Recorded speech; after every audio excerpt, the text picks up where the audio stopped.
നിരീശ്വരവാദിയാലും സുന്നിയാകരുതേ. അതൊന്ന് വെച്ചുകൊടുത്താ മനെ. അള്ളാഹു ഭൂമിയിൽ ചെയ്യുന്ന ഏറ്റവും വലിയ കരുണ സുന്നിയാകാതിരിക്കുക എന്നുള്ളതാണ്. ഒരു മനുഷ്യനോട് അള്ളാഹു കാണിക്കുന്ന ഏറ്റവും വലിയ കാരുണ്യം APK സുന്നിയാകാതിരിക്കുക എന്നുള്ളതാണ്. അങ്ങനെ അയാൾ ആകുന്നില്ലെങ്കിൽ ഒന്ന് നിരീശ്വരവാദിയായാൽ പോലും സാധ്യത ഉണ്ട്. കാരണം പിന്നെ തൗഹീദ് സ്വീകരിച്ചോ മുന്നോട്ട് പോകില്ല. പക്ഷെ സുന്നിയാകാതിരിക്കുക. കാരണം നിരീശ്വരവാദിയായ കാഫിറിന്റെ ശിക്ഷയുള്ളൂ, മുശ്രിക്കിന്റെ ശിക്ഷയല്ല. മുശ്രിക്കിന്റെയും കാഫിറിന്റെയും കൂടെ ശിക്ഷ ഒരേ സമയം അനുഭവിക്കുക സുന്നിയായാൽ. ഇത് പള്ളിയിലെ ഖുത്ബയാട്ടോ, ഒരു പള്ളിയിലെ ഖുത്ബയാണത്. ഇനിയോ മുസ്ലിമീങ്ങളെ, നിരീശ്വരവാദിയാലും സുന്നിയാകരുതെന്നല്ലേ പറഞ്ഞത്? അല്ല ചെയ്യുന്ന ഏറ്റവും വലിയ അനുഗ്രഹം സുന്നിയാകാതിരിക്കലാണെന്നല്ലേ പറഞ്ഞത്? എന്നാൽ അല്ല ഏറ്റവും വലിയ അനുഗ്രഹം ചെയ്ത വ്യക്തി ആരാണ്? ആരാണ് മക്കളെ ഏറ്റവും വലിയ അനുഗ്രഹം അല്ലാഹു തആല കൊടുത്തത്? ആർക്കാ? മുഹമ്മദുർ റസൂലുള്ളാഹി സല്ലല്ലാഹു അലൈഹി വസല്ലം. ഒരു മുസ്ലിമിനും തർക്കമില്ല ആ റസൂലുള്ള സുന്നിയാണെന്ന്. ഇതേ മൗലവിയുടെ നാവ് കൊണ്ടൊന്ന് പറയട്ടെ.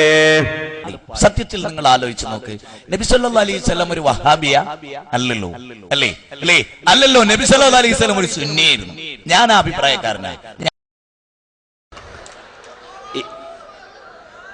ഇപ്പൊ നിങ്ങൾക്ക് മനസ്സിലായില്ലേ? ഇത് യഹൂദിയുടെ ചാരന്മാരല്ലേ? റസൂലുള്ള സുന്നിയാണെന്നവർ പറയുന്നു. അല്ല ഏറ്റവും വലിയ അനുഗ്രഹം ചെയ്യൽ സുന്നിയാകാതിരിക്കലാണെന്നും പറയുന്നു.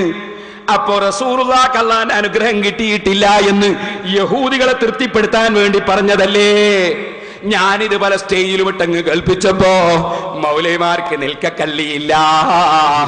എന്നാൽ ഇപ്പൊ മൗലവി പറയാ, ഇതേ മൗലവി പറയാ, അതേ നാവുണ്ട്, ഞാനിത് വെച്ച് കേൾപ്പിച്ചു റസൂലുള്ള സുന്നിയാണെന്ന് ഇയാൾ പറയുന്നു. അതേ സമയത്ത് സുന്നിയാകാതിരിക്കാൻ അല്ലാഹ് ഏറ്റവും വലിയ കരുണ എന്ന് അയാൾ തന്നെ പറയുന്നു. എന്നാൽ ഞാനിത് കേൾപ്പിച്ചപ്പോ മൗലവി ഇപ്പൊ പറയുന്നത് റസൂലുള്ള വഹാബിയാണ്. അതേ മൗലവി സുന്നിയായിരുന്നില്ല, APK സുന്നിയായിരുന്നില്ല, വഹാബിയായിരുന്നു. അതുകൊണ്ട് കൊല്ലാൻ വന്ന ശത്രുവിന്റെ മുഖത്ത് നോക്കി വഹാബിയായ റസൂൽ പറഞ്ഞു അല്ലാഹു എന്ന്. കേട്ടില്ലേ? നിങ്ങളൊന്ന് ആലോചിച്ച് നോക്ക്. ഒരേ നാവ് കൊണ്ടല്ലേ ഇത് പറയുന്നത്? അള്ളാന്റെ റസൂല് സുന്നിയാണെന്നൊരു ദിവസം നമ്മളത് പിടിച്ചിട്ട് ജനങ്ങളങ്ങ് കേൾപ്പിച്ചു കൊടുക്കുമ്പോ അള്ളാന്റെ റസൂല് വഹാബിയായ റസൂല് എന്നല്ലേ ഇപ്പൊ പറയുന്നത്? എന്താണ് ഞാൻ ഇതിനെ സംബന്ധിച്ച് പറയേണ്ടത്? എന്താണ് മുസ്ലിം ലോകം ഇവരെ കുറിച്ച് വിധിക്കേണ്ടത്?